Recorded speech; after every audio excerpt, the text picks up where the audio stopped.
as dangerous as me. I think that win was the best fight of my career so far. I'm looking forward to the next ones. I had asked Ryan before the fight if it were true that you're the guy who hadn't even shown as much of your talent in the octagon as you do in the gym, and he said, yeah, absolutely, this guy's got a lot more going for him. Do you think that you showed that Cody Garbrandt last Saturday? Yeah, I definitely feel like I showed a glimpse of that. I kept it with stand-up, obviously, but I'm a very well-rounded fighter, and looking forward to these highly talented opponents. My adversaries that are making to bring out the best in me. Like I said in every interview I did, these are the fights that get me up off the couch, make me do the extra work. Like you get threatened almost as you're going to go in with another savage like that. It's kill or be killed, like Nate Diaz says, and I take that seriously. I visualize winning, but you also got to visualize losing as well, because it'll motivate you. People have said about you that sometimes you can be a little bit of a slow starter. Maybe sometimes you take too much damage before you get turned on there and get your game going. Is that on your mind in this fight, to come out there guns a-blazing a little faster? I watched Thomas fight a lot. Been on a few cards together, and he's a guy that I looked forward to ever since him making a name for himself in his performances in my division. It's a guy that I thought would bring out the best in me, and I just wanted to fight him for that reason. But I also believe that I'm a slow starter as well, because I don't like to show my speed off real fast and have these fighters get on their wheels. It's one thing to hit them and with some hard shots where you can get in that infighting range. But I was almost a slow starter, and I knew he was as well. But that's why I got to get after him early and get him out. Like I said, first round knockout. He was saying second round knockout. I knew his confidence was low, because if he's 21-0 and you just had 4 fight of the night bonuses, you're going to go in there and definitely say you're going to knock out your adversary in the first round. So I knew right there to jump all over him that he wasn't confident.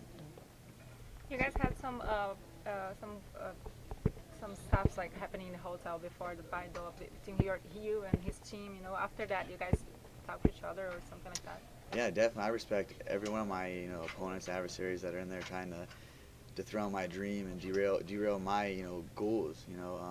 I take pride, and I fight with passion, and I fight with purpose, and so there's always going to be that heated rivalry. You see each other in the hotel, and your whole crew's mean mugging you, and my squad's mean mugging them. So it's like that the whole week. It's tensions. He's undefeated, I was undefeated. It was who wins this fight probably goes on next in his career, and to the bigger fights, hopefully the title fights, and we're both crawling there to get there, and we knew it was what was on the line. So when you have that, I think it adds more hostility to it.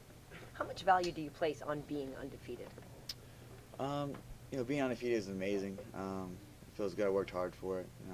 I lost fights before as an amateur and wrestling matches and in my life. So that's something that motivates me, is to keep winning and to keep doing the best that I can. But I'm okay with losing too.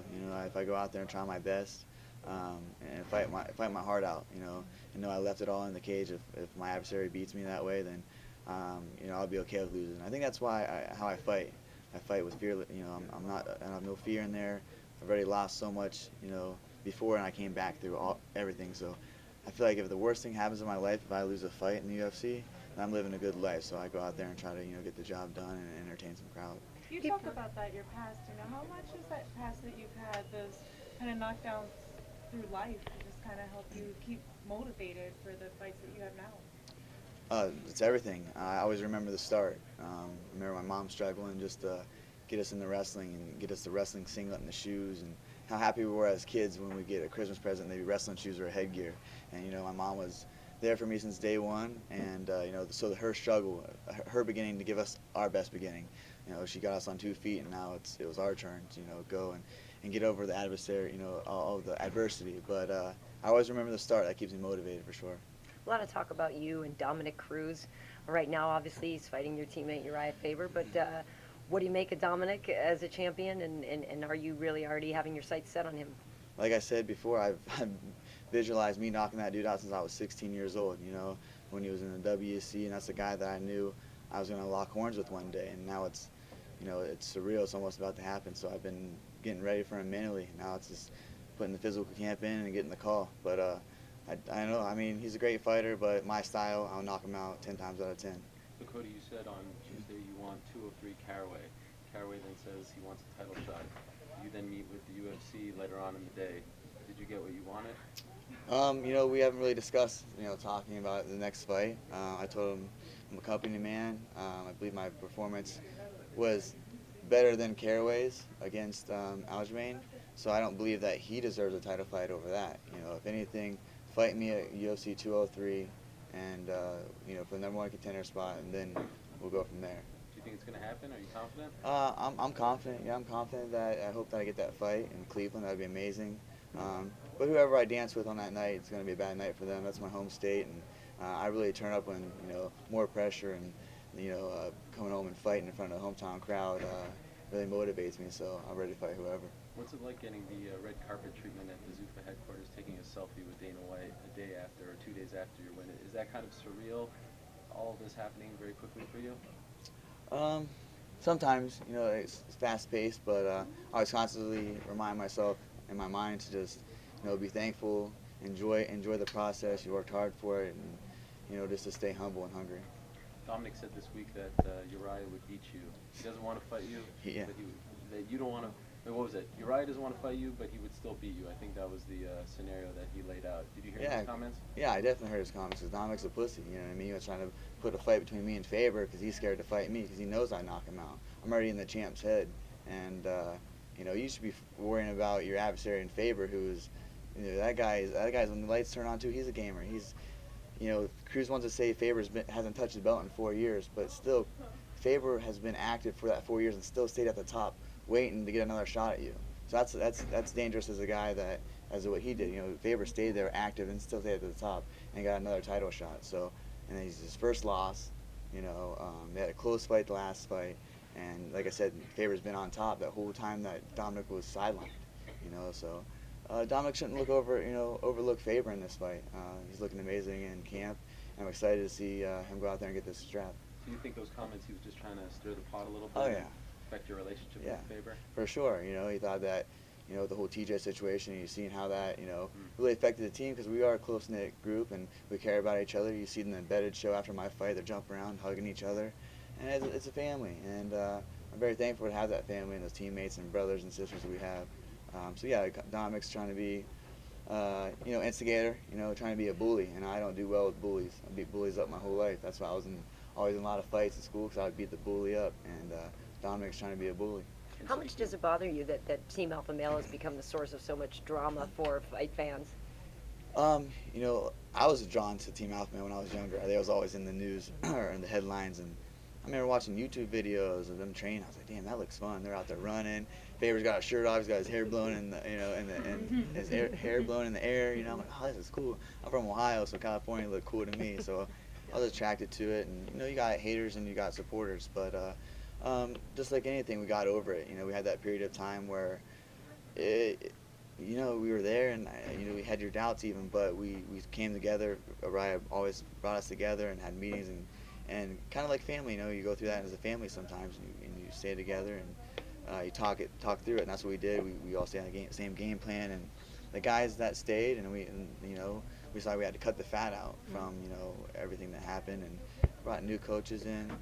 You know, Danny Castillo, Justin Buckles, and Chris Holdsworth has stepped up as coaches, and you could see the whole just attitude walking in the gym. I mean, I go an hour early just because I like to be there and talk with everyone, and it's like going to high school again every day. But you know, you're getting serious. You know, it is. So I enjoy it, and I'm just glad that it was good times that we're having now over like a year or so of just, man, okay, what's going to happen? You know, I'm very thankful for that gym. Like I said, it was my last-ditch effort. See if I had a career in this. I walked out there 1-0. I was a year layoff from hand injury and brain injury as well, from concussions. I was like, you know, I'm not gonna wait around. I'm gonna send Araya a tweet, which I sent him, you know, 4 years ago.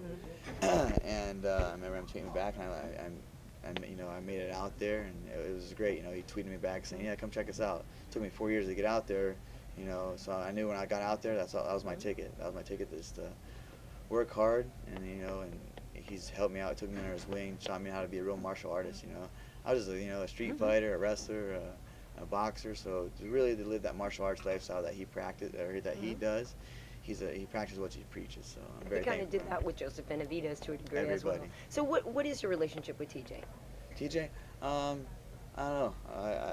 I've never had a close relationship with TJ, but you know, everyone out there was, you know, we're all brothers, so we kind of have that, you know, sometimes you have your cousins that you don't really want to see at a family reunion. You're like, all right, man, cool, you just give him a head nod and walk past. You know, you don't want to give him a handshake, but that's how I felt like that. But like I said, he believed in Dwayne, so he wanted to follow Dwayne to Colorado, and you know, I respected that. But the way he went about it was why I was so open in my comments about that, because I believe family. Family is when I had nothing. Family is all I had. You know what I mean? So, I believe and that's how we have it out there as like a family. So that's why I took it to heart. You know, the things that happen behind the scenes and just the things like that. But hey, it's you know, I focus on myself, and I'm just happy that our team's doing great, and we got amazing coaches, and it's been a great year.